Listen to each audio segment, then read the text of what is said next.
တစ်ဖက်မှာနှွေးထွေးတဲ့ရေပူစမ်းထဲမှာဇင်ခံနေကြပြီးနောက်တစ်ဖက်မှာတော့အေးဒဏ်ကြောင့်အသက်လုနေရတဲ့ဘဝ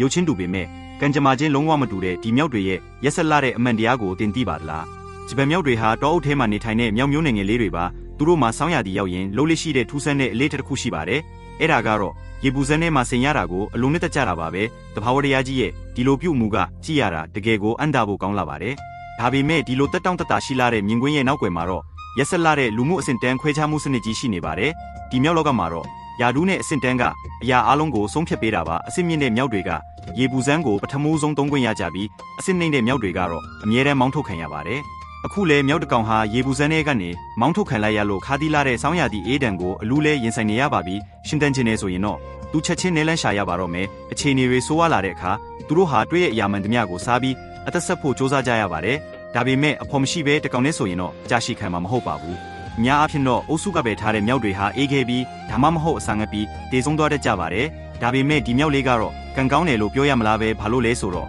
သူဟာသူ့လိုပဲအပေခံထားရတဲ့အခြားမြောက်တကောင်နဲ့တွားရွေးလို့ပါပဲတကောင်နဲ့တကောင်တန်းရှာပေးရင်တန်ရောစင်တိဆောက်ကြပြီးအေးဒဏ်ကိုအတူတူလုံးလည်ရင်သူတို့ရဲ့ရှင်တန်နိုင်ခြေကပိုမြင့်မားလာခဲ့ပါတယ်သူတို့အတွက်တော့ဆောင်းရာသီတိုင်းဟာအသက်ရှင်ဖို့တိုက်ပွဲတစ်ခုဖြစ်ပေမဲ့သူတို့နဲ့သူတို့ဟန်နဲ့ဆက်လက်ရုန်းကန်ရှင်တန်နေကြဥမာပါ